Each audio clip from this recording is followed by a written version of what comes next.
Siyempre maraming salamat. Ninong Princess, we have won a knockback for reaching this far. And of course, for fighting for your Is this big subscriber count? mahal namin kayo.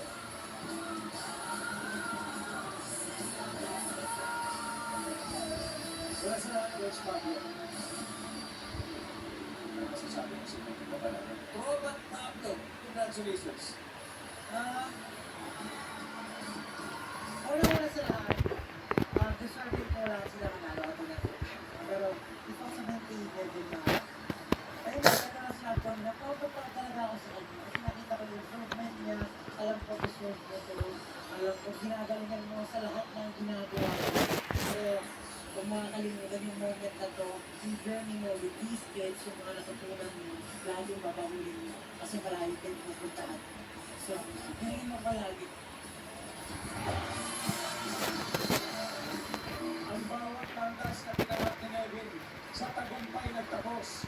Kaya sa lahat po ng mga kapuso na sumuporta mula blind auditions hanggang grand finals, ay maraming salamat po sa inyo. Still work. At thank you rin sa lahat ng mga naging guest mentors of the season and of course sa ating superstar coaches for guiding our key talents to reach their dreams. Magkita-kita po tayo ulit next year dito sa pinakamasayang panahon ng swimming competition sa buong mundo.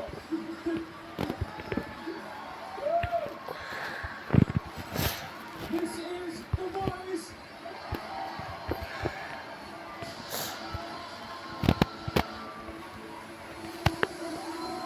Bro, stop! No, no, no, no. No, I did try to hair. Okay. How is this still working? Everyone's...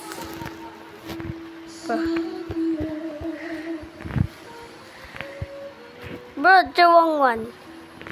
The wrong one.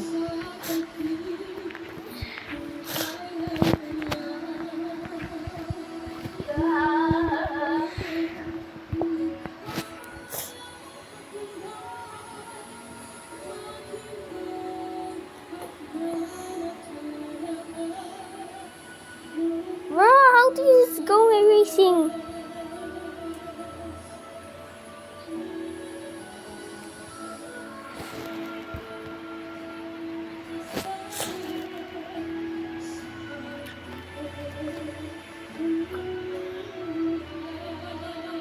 This is fake account. Then we go another one in 20 minutes. We're here. We're here in top 50 fake account.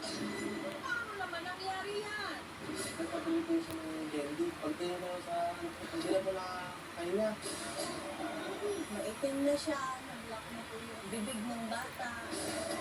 Nawalan po siya ng heartbeat, yung CPR po namin yung anak ko. Inausap na po ako ng doktor, inabot na po ako.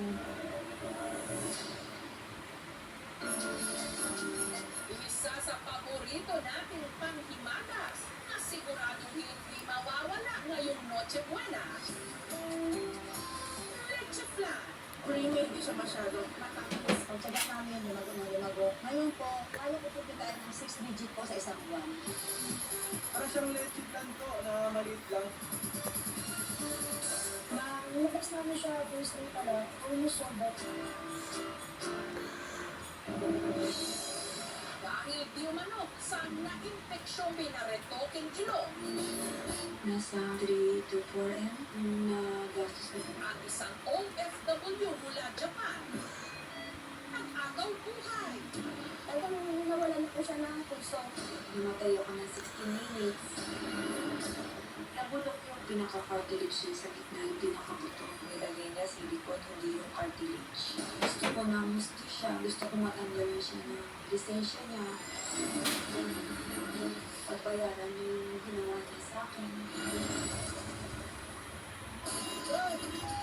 Tatlo sa mga Boy Scouts na nag-camping sa Zamboanga City. Patay. Nakuryente yata. Tinamaan ng live wire. Sabi ko na eh. Sila ay nakuryente. Lumipad talaga sila. Kita ko talaga yung buong inisip ko agad bakit walang mobile. Sila na yung first police outbreak.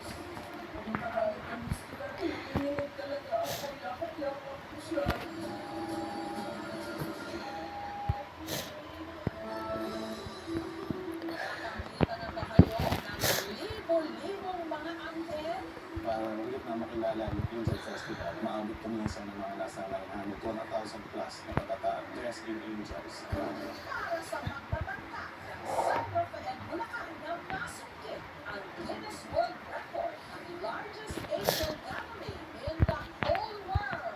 For duration of 1 minute, you have to keep on wearing those costumes and holding those costumes. If there's more than 10% of disqualifications, the record itself will be Oh, disqualified. I just the wrong one. Kaya po ng bayan ng San Rafael na mag-beat po ang record at makuha po ang corona. Sa araw mismo ng event, ang ilang dumalo, nag-back out. Ang tanong, magtagumpay pa kaya sila sa kanilang Guinness World attempt?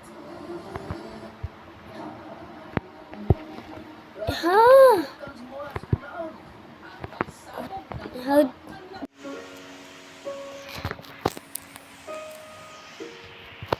I just the wrong name about the company. I just write the number. I really do it like this fake. This is a fake one.